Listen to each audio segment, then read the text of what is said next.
Today's episode is extra special because I'm joined by my favorite person, my husband Joe, and this one has a little twist. For Valentine's Day this year, I surprised him with a trip to his absolute favorite place in the country, Napa Valley. And yes, he was totally shocked. We had the best time, and in this episode, we're spilling all the details from how Napa has changed over the years to the spots we still swear by. We're sharing our favorite wineries, hidden gems, and what made this trip so unforgettable. So whether you're planning a wine country getaway or just want to hear us banter over our favorite glass of wine, this one's for you. So let's pour a glass and dive in. Welcome, Joe. Were you surprised when I gave you the gift? Because I don't think we've ever done that where I was like, here, this is where we're going. This is what we're doing. Yeah, it was. It was a pleasant surprise because Napa is one of my favorite places on the face of the earth, as you know, and I think for both of us. And yeah, it was a welcome trip. We hadn't been there in a couple of years, I guess. So yeah, it was fun to go back. When was the first time you ever went? First time I ever went was, that was probably back in 1985, 84, 85, somewhere around in there. And it was so long ago, they didn't charge you for tastings. So you just walked in and there was a bar with a spittoon there. And you basically just, told them what wines you wanted. They poured it. The ones you didn't like, you put in the little container there, and it was free and pretty much, unlimited, which is, today you got to pay for everything and it's all measured and so on. So it was way different. Yeah, it was fun. It was different. Not nearly as good on the food side. Even on the wine side, you've got the high-end wines and so forth. And of course, I couldn't afford any of that then, so I'm not sure that may have existed. But as far as I'm concerned, it was just, drinking wine and having fun, but not the production it is today. And when we got married, you were familiar with your two favorites. I remember were Silver Oak and Quintessa. Yes. How many times had you been there before we started going? A few times. Silver Oak mainly, Quintessa a few times, but those were my two favorites. My new favorite, of course, now is Cardinale, which we saw this trip, but still back then, Silver Oak. And Silver Oak still remains, for me, because it's in American oak, which is unusual. Most of it's French. And I still love the taste of Silver Oak. When I think about all of the fun vacations we've gone on, people will ask me a lot because I do the blogging and the whole Instagram thing. Where's your favorite place you guys go in anywhere in the world? Do you know what I would say? I guess Napa. Well, it's close. Yeah. For the European side. Oh, yeah. Over in Bordeaux. No, Tuscany. Oh, Tuscany. Yeah, Italy. Sure. Yeah. So me and you have gone to the wine country in Italy. Yeah. Gosh, how many times? Numerous times, but it's a combination of the wine country is fantastic there, but the food and the people make Italy, I think our favorite country. Yeah, it's interesting as we've gone so many places, Australia, Africa, all that stuff, but there's just something about being in the hills of Napa and the hills of Tuscany that it's romantic. It's a feeling that's even hard to describe. How would you describe it? Well, it's the combination of food and wine and just laid back, casual. There's no set schedule, so to speak, other than the tastings. But even then, you can kind of spread them out and, relax. And it's a great place to recharge the batteries, both places. Yeah, I felt, well, we both got caught a little bit of a cold while we were gone, but we just felt better when we got back. Yeah, relaxed. Yeah, it was nice. Yeah. Okay, so while we were there, we stayed at an auberge property called Solage. Yep. Our first time. What did you think of that place? I really liked it. I thought it was kind of spread out cabins and so forth. Good location, a little bit north, but right across from the Four Seasons. So, good location. You could get to different wineries easier. Some of the ones we went to, like Stone Street, are normally kind of way up there, and the restaurant, which was fantastic, Cyrus, not so far away, half hour from Sonoma Airport. So it was an easy trip. And John Wayne on into Sonoma, and half hour you're at the hotel, and you're kind of even a half hour into to Cardinale. So not a bad location when you really think about it. And I think the service, the people were friendly, the food was really good. The rooms were okay, nothing too special, but still, it was a great place to, recharge the batteries. You could walk down to Calistoga, which is a quaint little town. So yeah, overall, it was nice. Not my favorite place there, but still really nice. Yeah, that was like kind of felt I don't know if the word resort or whatever, like retreat. Yes, Because retreat. they were so spa forward. Like they were Yes. like Yeah, we the did spa was 2 fantastic. treatments. Yes. Joe and I did a mud treatment, which I've never done. Have you done a mud treatment? Well, I did a natural mud treatment up in Martha's Vineyard.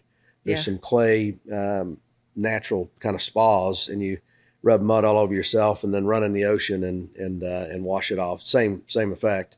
Yeah. But that was nice. And then they had little pools of different, kind of spa treatments with mineral water, and some of them with salt water, and then you had steam, you had sauna, you had a pool. I mean, it was really, really. Yeah, I felt like that part was the really, best part of the Yes. hotel was that you literally felt like you were getting healthy again Yes. in between glasses of wine. Yeah. That made the hotel special. Yep. Yeah, that was so fun. So we've been to a lot of Michelin restaurants. hmm I don't know. I need to recount it again, but I think it's around 66, 67. And we tried out this one for the first time, brand new. And we actually went out to eat on Valentine's. Yes. So we went to Cyrus. It's named Cyrus. What's the town? It's not Calistoga. It's, Healdsburg is Oh, yeah. a little bit north of Healdsburg. Yeah. Wasn't that the best experience? It was fantastic. We've been to Single Thread, which is a 3-star, and this is a 1-star, I think. Mhm. It's been there for a while, but I think it reopened, closed, had some history there, but still it's been open in this location for a couple years, and it was fantastic. Better than Single Thread, and that's saying something because that's one of my favorites. Yeah, Single Thread's Michelin 3, so it's like a little more artsy, Yes. beautiful presentations. Yeah. Um, The restaurant itself is nicer, but the food at Cyrus is off the charts. yeah. Did you like that part where they took us into the chef's table first with everybody else? Yes, you sit in there probably with about 10 of us, I guess, different couples across from each other, and the kitchen was right there. And then at some point they invited you to go into the kitchen, talk to all the different cooks and chefs and so on. So it made it very interactive. And we probably had, I don't know, 6 dishes sitting there. So it was probably half the meal was in essence kind of at the chef's table. And then you went to a table and had three mains and the dessert. So yeah, it was different that way. Do you remember what wine you brought? Yes, we brought the Promontory, which is it's one of our all-time favorites, and big bottle, decanted for a while, and it was really 2013. Yeah, spectacular. Oh man, it's so problematic. Like we've been going to Napa now for almost 11 years, and the more you drink, the more snobby you get. Yeah, Like I can't even drink airplane wine anymore. you do get spoiled, but the good news is there's plenty of wineries to choose from up there, and there's just so many. I mean, you could go. It's kind of like going to Manhattan. You can go every day to a different restaurant and have a fantastic meal. Maybe not quite that much in Napa, but close. I mean, there's so many different wineries that are really, really top notch. And then,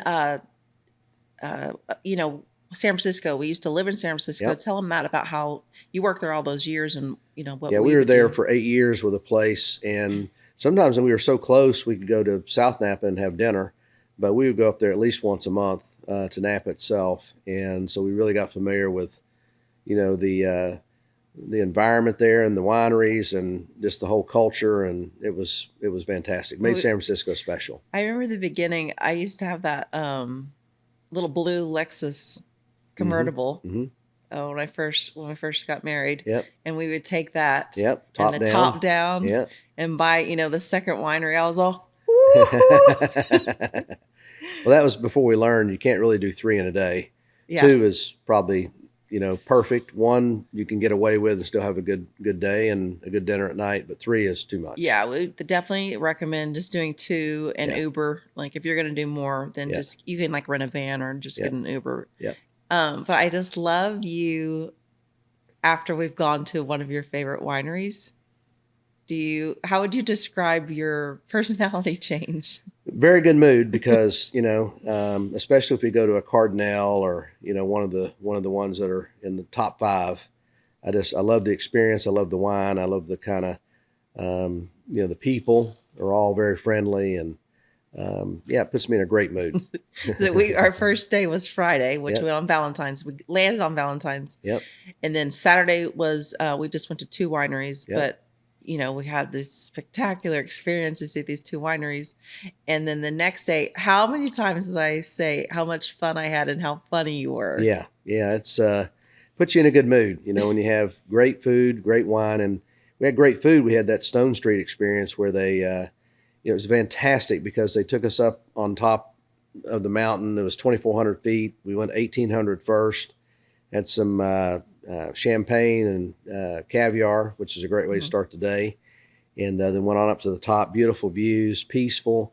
Then came back down to the winery and they had their chef prepare a lunch for us that was really, really good. I mean, this guy could cook, and he could have his own restaurant. He's that good.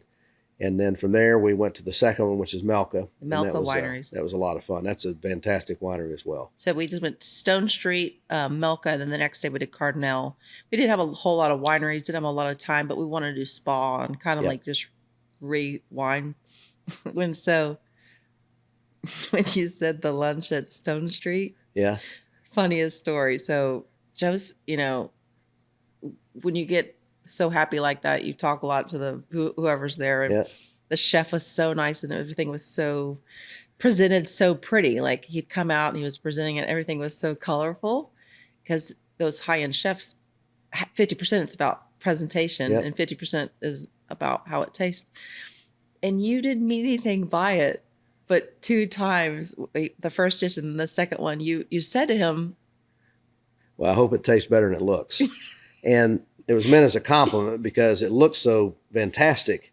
And I think he took it the right way. And especially the second time when I explained it to him, I said, I hope you understand your presentation's off the charts. And so therefore the food, has some high bars to cross, and you did it. And he got it at the end, but maybe the first time.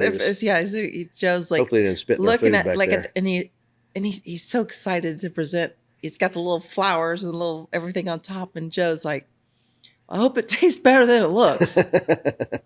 And like at first, the first time was just kind of like, oh, I don't think he meant to say that. Yeah. And then the second time the chef went in the other room. I was like, Joe, you could have stopped saying that. I clarified with him. So. And then, when he came back, Joe was really sweet. It was like, I mean, it looks so pretty. But anyway, that was a very good memory. Yeah. So that was a great Valentine's trip. Yes. It was perfect in terms of the length, in terms of the time of the year, in terms of the food, the wine.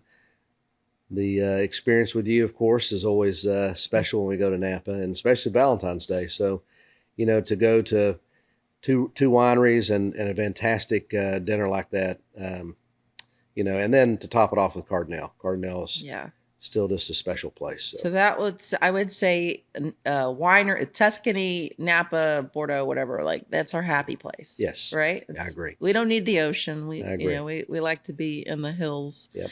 Okay, so I'll wrap it up. If there was any place or region or winery that you'd like to go to that you've never been, you could think France, Italy, even U.S. Well, I Australia. think what would it be? It would. I could pick a few. Chateau Lafite Rothschild's my favorite Bordeaux. I would love to go visit there. And I'd love to go to, obviously, Screaming Eagle, Harlan. I mean, that whole cult wine kind of thing, that would be special. And then we've been to, I think, some of the best in Tuscany. I think there's, we've been to some of the top wineries there. Antinori owns a lot of them. Yeah, Antinori owns a lot of them. But, yeah, the two, I think, outside of there would be Chateau Lafite Rothschild and Screaming Eagle. Yes. Okay. Goals, Joe. Next Valentine's. There you go. And to everyone listening, subscribe and leave a comment on the podcast. I do a monthly giveaway of luxury fashion, accessories, or experiences, so don't miss out.